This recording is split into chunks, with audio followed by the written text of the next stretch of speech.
crisis o de post-crisis. Y es por eso que quería empezar en esta mañana pensando en las crisis. Y tenemos un poco de miedo de la palabra crisis. No nos trae tal vez los mejores recuerdos de la palabra crisis. Pero bueno, los especialistas dicen que hay dos clases de crisis. Hay dos tipos de crisis. Dicen que hay un tipo de crisis que son las crisis de desarrollo, que son las crisis vitales, las crisis por las que todas las personas en algún momento pasamos. Crisis de la vida, del crecimiento, del desarrollo, y cada momento de la vida, cada etapa de la vida tiene sus crisis especiales, ¿no? Por ejemplo, en la infancia hay una cantidad de crisis que son particulares de esa edad. Los que son, bueno, por supuesto, nosotros no nos acordamos de esas crisis, pero sí los que son papás las verán en sus hijos. Acá no sé si hay papás de nenes chiquititos, pero bueno, veo ahí un carrito, así que supongo que sí. Algunos, bueno, ahí hay un niño, allá hay otro. Así que sabrán de las crisis de las que estoy hablando, ¿no? Hace poquito fui tío y mi hermana está atravesando algunas crisis, ¿no? Hace un tiempo que no puede dormir más de 3-4 horas seguidas. Y eso para ella es una crisis, ¿no? Pero el hecho de el bebé de aprender a comer por sus propios medios y ya no alimentarse por el cordón umbilical es una crisis que tiene que atravesar. Ni hablar del nacimiento propiamente dicho, ¿no? Atravesar el canal de parto y salir a la vida también es toda una crisis. Hay crisis que tienen que ver con el aprender a caminar, crisis que tiene que ver con entrar en la escolaridad, ¿no? Con empezar la escuela. Eso también trae una crisis. Yo cuando empecé, a mí mis papás me mandaron a los 3 años al jardín. Me acuerdo pocas cosas de los 3 años, pero de eso sí me acuerdo. De cómo era empezar el jardín a los 3 años. Yo no quería saber nada cuando iba al jardín a los 3 años. Y duré hasta junio, julio, hasta las vacaciones de invierno, según me dice mi mamá. Lloraba todos los días. Entonces, todos los días llamaban y decían, se las pasan llorando, se las pasan. Entonces, mi mamá tenía que ir a buscar y finalmente, no seguí. Gané esa batalla, la gané yo y no terminé el año. Después ya en sala de 4 no me quedó otra. Pero es toda una crisis, ¿no? Adaptarse al sistema escolar, a los compañeros, a un momento de la vida distinto. Son las crisis típicas de la infancia. Dejar los pañales es toda una crisis, ¿no? Los que son papás saben de lo que estoy hablando, ¿no? El animarse a ir dejando los pañales es una crisis. La adolescencia también tiene su propia crisis. Crisis para los adolescentes y crisis para los padres. Crisis de autoestima, de la búsqueda del proyecto de vida, de la decisión de la vocación. Crisis en la juventud que tiene que ver con la elección de la carrera y también formar la propia familia. Pero para los que son padres, también tener hijos adolescentes es una crisis. De golpe nos encontramos con que el chico que antes nosotros éramos los ídolos, ahora somos los ogros, de golpe nos transformamos y eso genera toda una crisis familiar. Crisis de la edad adulta.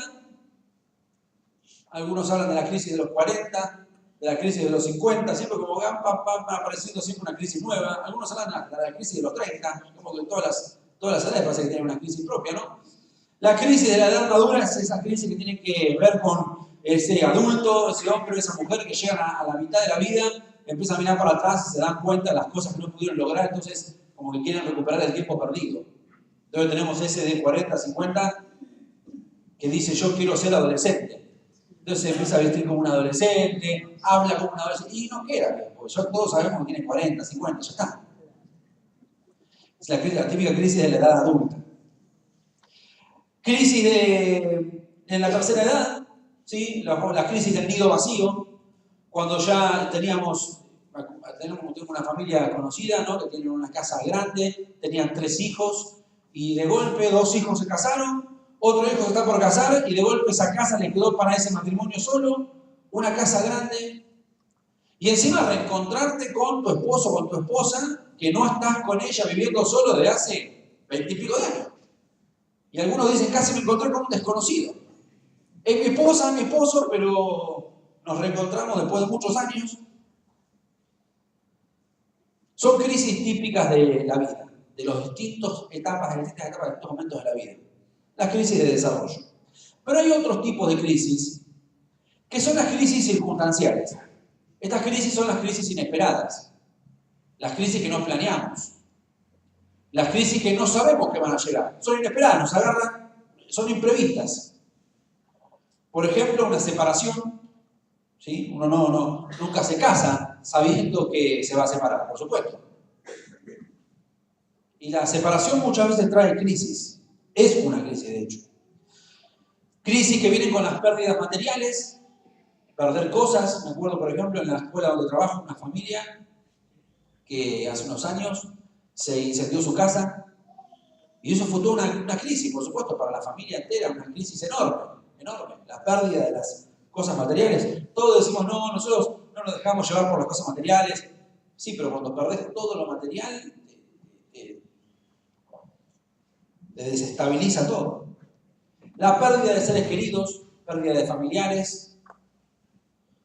Uno sabe teóricamente que todos en algún momento vamos a partir, vamos a morir, pero nadie planifica eso, ¿no? Nadie está planificando esa etapa de la vida. Y a veces nos agarra medio inesperadamente. Crisis de enfermedades, ir al médico y que el médico te da un diagnóstico que no es el que estabas esperando, también te genera crisis. Crisis de desempleo, de quedarte sin trabajo de un momento al otro, problemas económicos. Bueno, cuando vienen las crisis, y pienso sobre todo en esta segunda, ¿no? Estas crisis inesperadas, muchas veces sentimos que se nos remueve la estantería, que nos desequilibramos. Y lo vivimos como un cimbronazo, nos sentimos como en la lona, nos sentimos medio destruidos, devastados. Por eso creo que en tiempos de crisis es tan pertinente este libro de Nehemías, que te invito a leerlo en la semana. No sé si tiene algún problema, no me quiero meter en problemas, si capaz que están teniendo algún tipo de lectura bíblica como iglesia. Si no, léanse Nehemías. Si estaban buscando algún libro para leer en la semana, lean el libro de Nehemías. Hoy vamos a leer el capítulo 1. Pero el libro entero es un libro que está orientado a cómo reconstruir para poder salir de la crisis. Es un libro que está pensado y que presenta un proyecto y un proceso de reconstrucción. Hay una situación de devastación total y Nehemías comienza un proceso, liderando al pueblo, un proceso de reconstrucción. Israel había vivido un tiempo de crisis. Israel había comenzado el periodo del exilio. Ahí en el año 586 a.C., un rey de un imperio muy importante que fue el imperio babilónico, el rey Nabucodonosor, seguramente muchos de ustedes lo recordarán por los relatos de la misma Biblia, el rey Nabucodonosor destruye Jerusalén y comienza en Israel un periodo de exilio. Mucha gente es deportada a Babilonia, la capital del imperio. Y eso trae, se imaginarán ustedes, una crisis terrible en muchos sentidos. Una crisis económica, una crisis social, una crisis cultural, por supuesto crisis espiritual, crisis teológica, crisis de identidad, crisis de la manera que a ustedes se le ocurra. Pierden su territorio, pierden su templo, y ese periodo de exilio es un periodo terrible para Israel. Pero ese periodo de exilio pasan aproximadamente unos 50 años, y a Israel se les permite volver del exilio. Ya el imperio había cambiado, el imperio eran los persas en ese momento, y los persas les permiten a los judíos volver del exilio. Ahí comienza el periodo que llamamos el post-exilio, y les permiten volver. Pero claro, imagínense ustedes, ¿cómo vuelve uno del exilio? Como decía mi abuelo cuando vino de España, ¿no? Decía, vine con lo puesto. Y del exilio venís así, venís con lo que queda. Con muchas esperanzas, pero a veces lo único que trae son esperanzas. Así vuelve Israel del exilio, a vivir un tiempo de reconstrucción, pero prácticamente sin nada. Había que volver a edificar, pero desde los escombros. Entonces nos encontramos con el libro de Nehemías. Si me acompañan en el capítulo 1, lo tenemos espectacular. Lo tienen ustedes en la Biblia. Búsquenlo en su Biblia, vamos a seguir el texto ahí, lo voy a leer de la Nueva Versión Internacional. Dice Nehemías capítulo 1, versículo 1. Estas son las palabras de Nehemías, hijo de Jactías. En el mes de Quisleu del año 20, estando yo en la ciudadela de Susa, llegó Hananí, uno de mis hermanos, junto con algunos hombres de Judá. Entonces les pregunté por el resto de los judíos que se habían librado del destierro y por Jerusalén. Ellos me respondieron: los que se libraron del destierro y se quedaron en la provincia están enfrentando una gran calamidad y humillación. La muralla de Jerusalén sigue derribada, con sus puertas consumidas por el fuego. Al escuchar esto me senté a llorar. Hice duelo por algunos días. Ayuné y oré al Dios del cielo. Le dije: Señor, Dios del cielo, grande y temible, que cumples el pacto y eres fiel con los que te aman y obedecen tus mandamientos. Te suplico que me prestes atención, que fijes tus ojos en este siervo tuyo, que día y noche ora en favor de tu pueblo Israel. Confieso que los israelitas, entre los cuales estamos incluidos, mi familia y yo, hemos pecado contra ti. Te hemos ofendido y nos hemos corrompido mucho. Hemos desobedecido los mandamientos, preceptos y decretos que tú mismo diste a tu siervo Moisés. Recuerda, te suplico, lo que le dijiste a tu siervo Moisés. Si ustedes pecan, yo los dispersaré entre las naciones. Pero si se vuelven a mí y obedecen y ponen en práctica mis mandamientos, aunque hayan sido llevados al lugar más apartado del mundo, los recogeré y los haré volver al lugar donde he decidido habitar. Ellos son tus siervos y tu pueblo, al cual redimiste con gran despliegue de fuerza y poder. Señor, te suplico que escuches nuestra oración, pues somos tus siervos y nos complacemos en honrar tu nombre. Y te pido que a este siervo tuyo le concedas tener éxito y ganarse el favor del rey.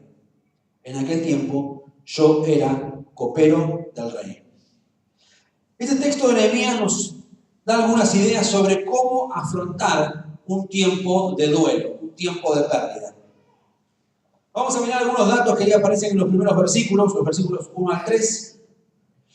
Se menciona el nombre del mes, ahí aparece el mes de Quisleu. El nombre de este mes coincide más o menos con la segunda mitad de noviembre y principios de diciembre nuestro. Y él estaba en una ciudad llamada Susa, en una ciudadela. Susa era la capital misma del imperio persa. Ahí estaba Nehemías y él está contando su experiencia y su testimonio en primera persona. Él cuenta cuál había sido su experiencia. Ahí en torno a mediados del siglo V a.C. Un hermano suyo llega a donde está Nehemías, acompañado por un grupo de personas, y Nehemías aprovecha esa visita para preguntarles cómo estaba la gente que había vuelto del destierro. Le pregunta por la gente y le pregunta por cómo estaba la ciudad, cómo estaba Jerusalén. Y el informe que le traen es terrible, es absolutamente desalentador y devastador. Dice el versículo 3 que estaban enfrentando una gran calamidad y humillación. Eso llamo yo una crisis, un tiempo de crisis. La devastación era total, así dice el versículo 3. Estaban viviendo un tiempo de gran calamidad y de gran humillación. Hacía tiempo que ellos habían vuelto del exilio. No hacía una semana, ni 10 días, ni 3 meses. Hacía años que ellos habían vuelto del exilio. Y no podían levantar cabeza. El libro anterior de Nehemías, que se llama Esdras, cuenta que en un momento ellos intentan reconstruir la ciudad y las murallas. Ustedes saben que las ciudades antiguas estaban amuralladas. Era, digamos, como el cerco de defensa, ¿no? No existía todavía el ataque aéreo, porque hoy, digamos, con el ataque aéreo, por más que tengas una muralla, te pueden volar igual. Pero en esa época, donde el ataque era por tierra, la muralla era tu defensa. En algún momento los judíos habían intentado reconstruir la muralla, pero sus enemigos no se lo habían permitido. O sea que vivían en la devastación desde hacía décadas. Habían vuelto del exilio, pero estaban viviendo en la lona total. Y Nehemías, que le pide informes a esta gente, siente compasión por la situación terrible que estaban atravesando y siente empatía por aquellos que sufren. No se queda de brazos cruzados. El dolor de la gente lo moviliza a Nehemías. Ahora, esto podría haberlo no sentido. Hay un dato que nos da el último versículo, la última frase del versículo 11. Nehemías da ahí un dato como al pasar. La última frase del versículo 11 dice: en aquel tiempo yo era copero del rey. Copero del rey era la mano derecha del rey. Así como al pasar, como quien no quiere la cosa, Nehemías al final del relato dice: yo en esa época era la mano derecha del hombre más poderoso del mundo. Como un detalle, ¿no? Después de contar toda la situación, te dice: yo era la mano derecha de Trump o de Putin. Y uno dice: ¿y ahora me lo decís? Yo sería lo primero que contaría. Como al pasar al final del capítulo 1, Nehemías nos deja ver que su situación era una situación muy cómoda. Copero era la persona de confianza. Originalmente el copero era quien probaba la bebida que le traían al rey para que no lo liquidaran. Entonces, si se moría alguien, se moría el copero y no el rey. Y por lo tanto, por esa tarea, claro, ese rol tenía que ser una persona de suma confianza del rey, del emperador. Por lo tanto, la situación de Nehemías era muy cómoda. ¿Qué le importaba a él que la gente en Jerusalén estaba sufriendo? ¿Qué le cambiaba? Si su vida estaba acomodada, si había sido resiliente, él sí lo logró. Capaz que venía el grupo de las mujeres en Nehemías de visita. Él logró ser resiliente, él logró sobreponerse al dolor y él se había acomodado muy bien. Mirá qué bien, mano derecha del rey. ¿Qué me importa? Podría haber pensado Nehemías, ¿no? Que se arregle. Yo mirá cómo me acomodé. Yo la hice bien. Yo me acomodé, pero no. El dolor de las personas lo movilizaron. Sintió empatía y él empezó a atravesar un tiempo de duelo. Que se describe en el versículo 4. Que creo que es un versículo que te da a vos y a mí algunas claves para poder atravesar o para poder elaborar los duelos frente a las pérdidas. Cuando hay una pérdida, siempre viene un proceso de duelo, o debe venir. Tenemos que asumir y afrontar un proceso de duelo frente a una pérdida. Solemos relacionar los duelos con las pérdidas de personas, ¿no? Con el fallecimiento de alguna persona amiga, conocida, familiar. Y hay que atravesar procesos de duelo, y los procesos de duelo no son fáciles, y cada persona lo vive a veces como puede. Pero los duelos no solamente están relacionados con muerte, sino que están relacionados con pérdidas en general. Cuando pierdo mi matrimonio, cuando pierdo algo que en mi vida era importante, cuando pierdo un trabajo, las pérdidas siempre van a implicar que vos y yo atravesemos un tiempo de duelo. Y creo que este versículo 4 nos da un par de ideas sobre cómo atravesar tiempos de duelo. En primer lugar, creo que nos dice el texto que Nehemías invirtió tiempo. Dice el texto: me senté. Y dice más adelante: hice duelo por algunos días. No lo hice así rapidito. Entonces hice una oración rápida y le dice: Señor, vos me restaurás todo en el nombre de Jesús, soy victorioso, amén. La idea de Nehemías, tomándose el tiempo de sentarse y hacer duelo por días, es asumir que no es un proceso sencillo. Algunas personas tenemos cierta tendencia frente a las pérdidas, las negamos. ¿Cómo estás? Bien. Pero no necesitas nada. No necesito nada. Gloria a Dios, soy victorioso, estoy de gloria en gloria. Y entramos a tirar versículos bíblicos, entonces dejamos a la gente sin argumento, ¿no? Claro, te tiró 3, 4 versículos, listo, arreglante. Te dice que te viene a ayudar. ¿Será que Dios es un milagro en vos? Pero a veces tenemos una tendencia a negar. A veces esos versículos son la manera que tenemos de cubrirnos para no atravesar ese tiempo de duelo. Bueno, Nehemías invirtió tiempo. Había una tristemente célebre conductora en Argentina que tenía un programa que en esa época se llamaba los talk show, que le decía a sus invitados, si querés llorar, ¿se acuerdan? No era profeta ni hija de profeta.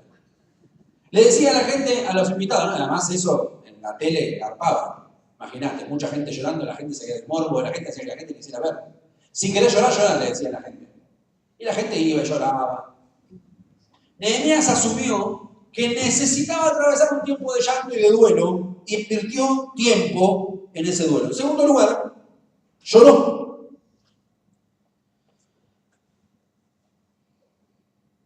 Hay personas que les gusta mucho llorar. No conocen gente que llora por todo. Gente que ve una comedia y llora. Ve un drama y llora. Ve El Rey León y llora. Ve la lista de Schindler y llora. Llora por todo. Llora cuando Argentina gana, llora cuando Argentina pierde y cuando empata también. Llora. Hay gente que llora. Es como, yo admiro a esa gente. Como que tiene un botón, ¿no? Lo apretan y yo empiezo a llorar. Esa gente vive más tiempo, ¿sabes? Esa gente va a llegar a los 90 y pico cómodo. Lo que tenemos un problema con el tema del llanto, seguramente vamos a morir un par de décadas antes. El llanto a veces descomprime. Descomprime. El llanto sana. Las lágrimas sanan. Poder darme la posibilidad de llorar. Y en nuestro ambiente evangélico esto no siempre es común. Porque como no sabemos qué hacer con una persona que está en duelo, y nos incomoda una persona que está llorando, ¿qué le decimos? No llores. Le decimos a los nenes, le decimos eso. Está llorando, se le partió la pierna porque se cayó de la hamaca. Vamos y le decimos, no llores. ¿Cómo no va a llorar? Tiene el peroné puesto, no llores. Y le reprimimos el llanto en el medio del dolor. Y ni hablar los varones, ¿no? Una palabra los varones nos permiten, chicas, tápense los oídos. A nosotros nos han dicho que los hombres no lloran. Y no, ahora somos progres, qué sé yo, que tenemos que animarnos, pero tenemos algo que estamos formateados y eso quedó en nuestra mente. Los hombres no lloran y si somos evangélicos casi que decimos, Dios no quiere que llore. Jesús lloró, pero yo no.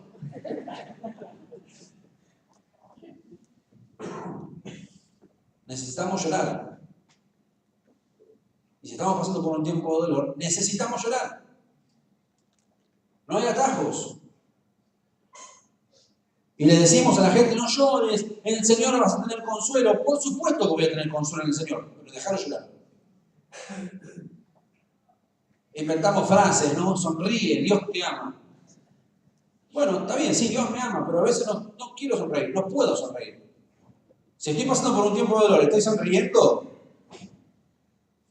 tengo un serio problema mental. Si estoy en el medio del velatorio de alguien querido y estoy... Dude, salga corriendo, corra por su vida. No podemos. Necesitamos atravesar un tiempo de dolor, de llanto, llorar. En tercer lugar dice el texto que ayunó. El ayuno es una disciplina espiritual.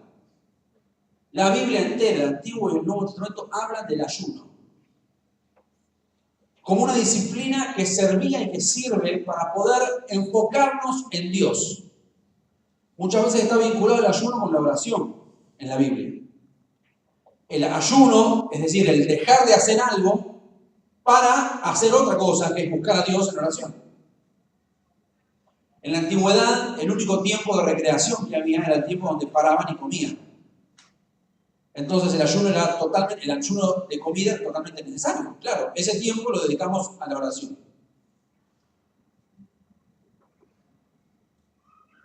Hay que pensar que el ayuno no es una huelga de hambre.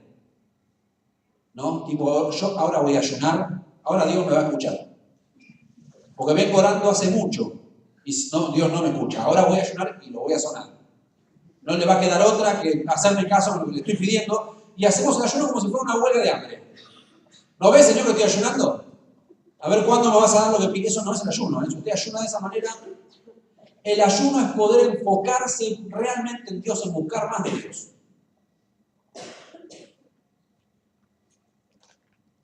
Tal vez lo que necesitamos es ayunar de otras cosas que también nos apartan de Dios o que nos quitan tiempo, ¿no? Hay gente que no tendría ningún problema en hacer ayuno de alimentos, pero tendría serio problema en hacer ayuno de celular. Imagínense lo que sería su día. Piense la cantidad de tiempo que usted le dedica a chequear las redes sociales. Pienso en los más jóvenes, aunque la gente grande también.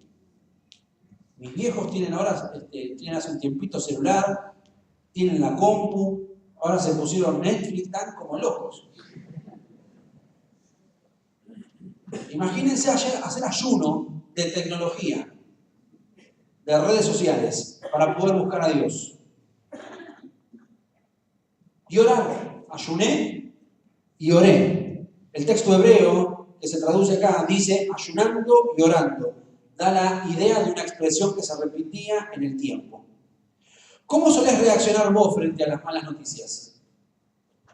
Frente a un mal diagnóstico, frente a una mala noticia, frente a una carta, a una noticia que no es buena, a un informe desalentador, frente a una pérdida, frente a una angustia. ¿Cómo reaccionás vos? ¿Cómo reacciono yo? Nehemías supo enfocarse en Dios antes de buscar alternativas. No sé cómo sos vos. Yo cuando recibo una mala noticia, inmediatamente empiezo a planificar. Bueno, me dijeron esto, bueno, ya está, listo. No me dedico mucho tiempo a hacer el duelo. A ver, ¿qué hacemos? Empiezo a planificar, estrategia. Bueno, a ver qué hago. Entonces, ¿cómo saco de acá? Pongo de acá. A ver qué hago. No, tengo que ir si es algo médico, bueno, voy a otro médico. Una segunda opinión. Empezamos a hacer planes. Y el texto de Nehemías, más adelante, dice que Nehemías fue un gran estratega y un gran planificador. Pero me encanta que Nehemías arranque por el capítulo 1. Antes de planificar, Nehemías fue capaz de enfocarse en Dios. Así que esto que voy a plantear ahora lo llamo el modelo de Nehemías para buscar a Dios en tiempos de crisis. No lo voy a hacer muy extenso. En primer lugar, creo que la primera clave que nos da Nehemías en este sentido es recordar quién es Dios en medio de la crisis.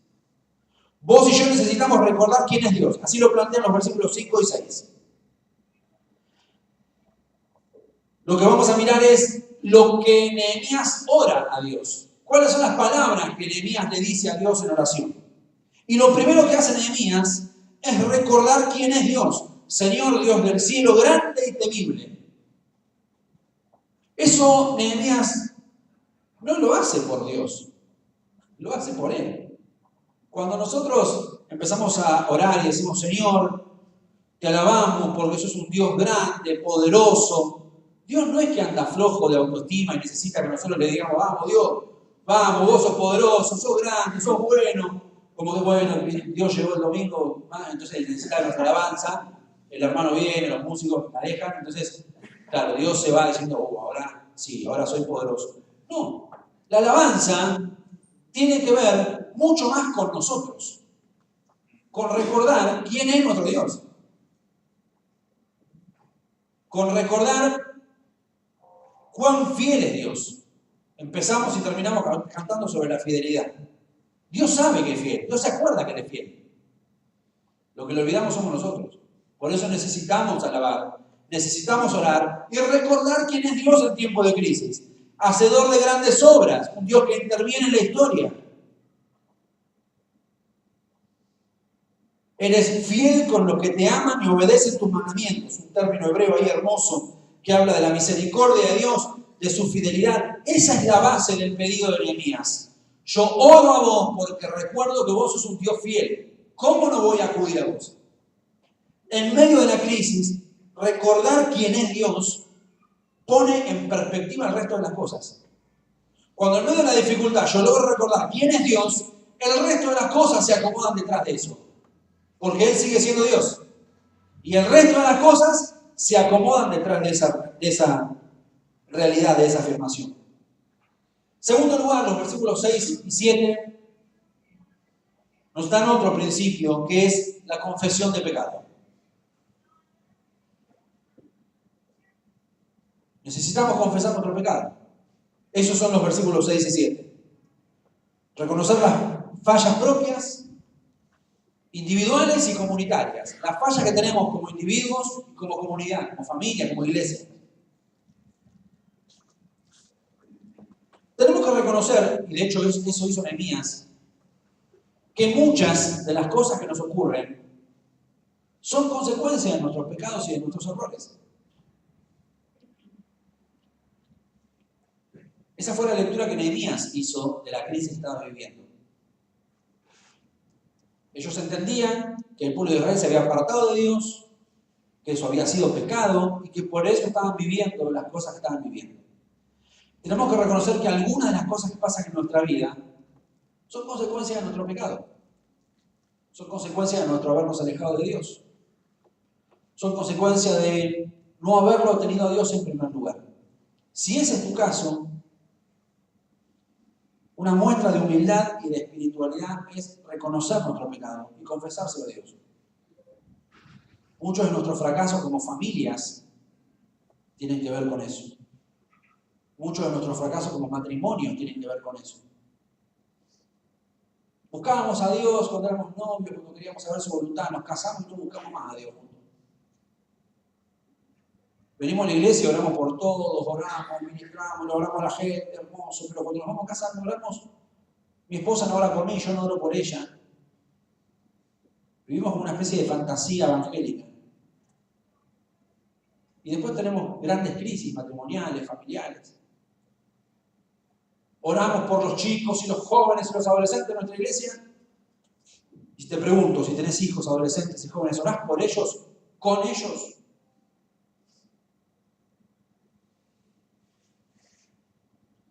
Por supuesto, hay que hacer una aclaración acá, ¿no? No todas las cosas malas que nos ocurren son fruto de nuestro pecado. Eso también hay que aclararlo, ¿no? Porque si no pareciera, uno empieza con una especie de paranoia, esa cosa medio persecutoria de entender que cada una de las cosas que nos pasan son consecuencias de un pecado. Y esto no es así. Sáquense esa idea de la cabeza, ¿no? A veces cuando viene un diagnóstico médico, una enfermedad, empezamos a relacionar, no, esto pasa, Dios me lo manda, porque no entre en eso. Pero usted sabe bien, igual que yo, que hay cosas en nuestra vida que ocurren, y hay crisis que se podrían haber evitado y no se evitaron porque no fuimos capaces de dejar el pecado en su momento. Así que en segundo lugar, el texto nos enseña a confesar nuestro pecado. En tercer lugar, los versículos 8 y 9 nos enseñan a descansar en la misericordia y en la fidelidad de Dios. Es interesante lo que hace Nehemías en los versículos 8 y 9. Dice el versículo 8, recuerda, es como que le tira un recordatorio, por si Dios se había olvidado. Recuerda lo que le dijiste a Moisés. Nehemías le pasa un parte a Dios. Y le pasa un parte de las promesas que Dios había hecho en el pasado. Le dice, no te olvides de las promesas, mirá que le dijiste vos. Y Dios había prometido restaurar a su pueblo arrepentido. Dios había dicho que si su pueblo se arrepentía, la restauración era la promesa. Y Nehemías lo que hace es orar la palabra. Las palabras de la oración de Nehemías en esos versículos, Nehemías repite Deuteronomio capítulo 30. Él toma esa promesa de Deuteronomio y la pone en oración y le dice, Señor, esta fue tu promesa. Y vengo a orar por esa promesa. Tal vez vos también en algún momento recibiste una promesa especial de parte de Dios. No tenemos que dejar de orar por esa promesa. Dios había permitido el retorno del exilio hace unos 90 años ya. Pero la promesa todavía no se había cumplido definitivamente.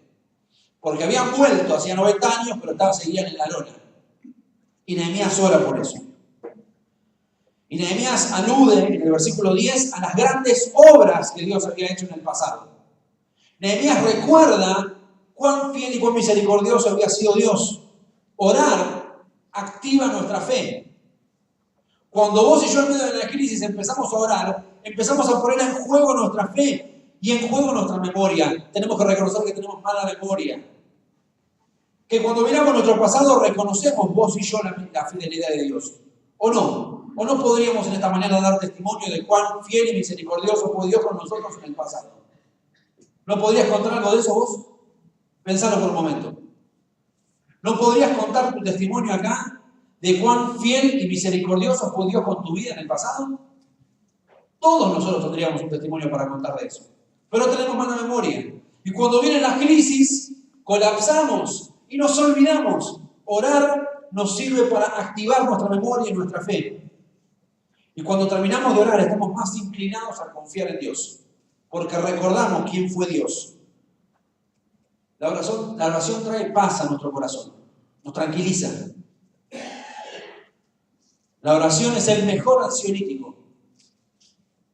Arranca la ansiedad de nuestro corazón y nos trae la calma que estamos necesitando.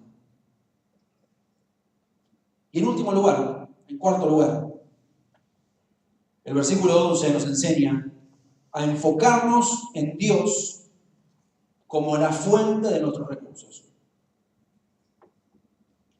Habíamos dicho antes que Nehemías tenía un puestazo en el imperio persa. Un puestazo. Era el segundo. Era la mano derecha del rey. Nehemías podría haber hecho planes con sus recursos humanos disponibles. Podría haber hecho un presupuesto y decirle, bueno, déjenme a mí, yo hablo con Artajerjes, que era el rey persa, yo le voy a presentar un presupuesto, le voy a pedir un préstamo, empezar a hacer cuentas, estrategias. No es eso lo que hace Nehemías. Nehemías se enfocó en Dios como la fuente de los recursos. En el versículo 11 recién conocemos cuál fue el pedido. Fíjense, la oración dura desde el versículo 5 hasta el 11. Ahora, recién en el 11 sabemos qué es lo que le pide Nehemías a Dios. Todos los versículos anteriores fue alabanza, memoria, recordar las promesas, y en el 11 el pedido. Te pido que a este siervo tuyo le concedas tener éxito y ganarse el favor del rey. Nehemías no se vale de sus recursos para solucionar el problema, aunque los tenía de sobra los recursos. La confianza que él tenía con el hombre más poderoso del mundo.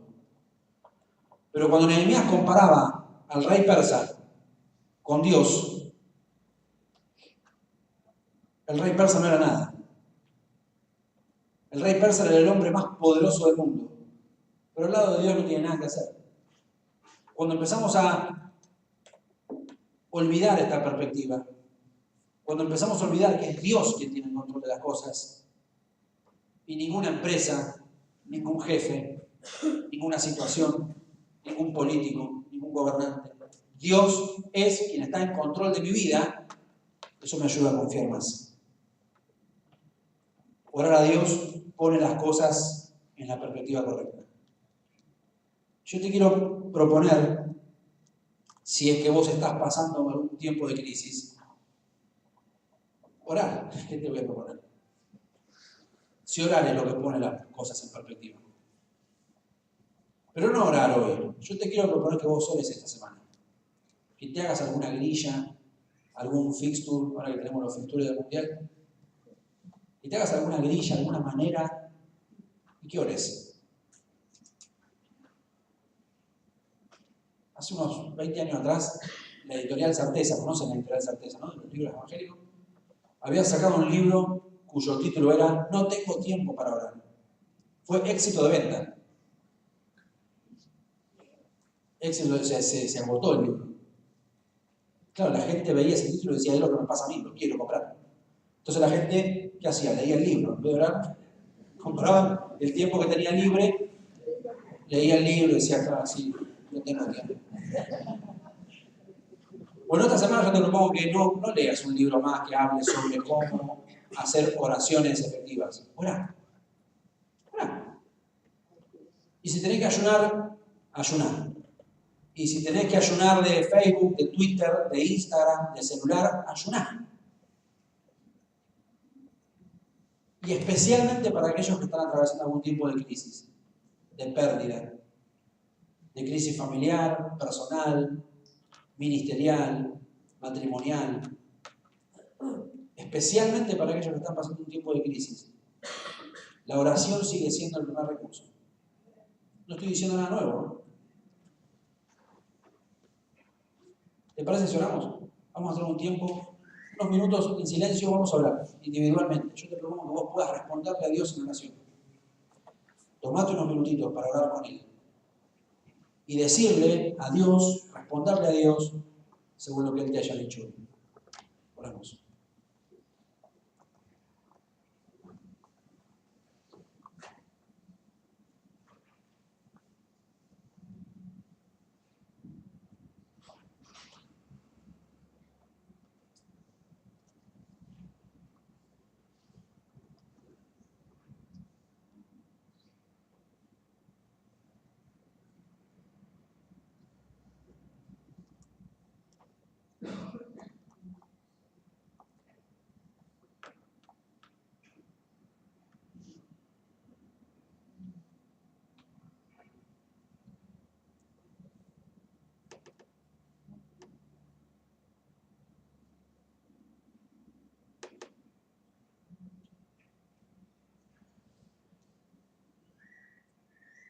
Te necesitamos, Señor.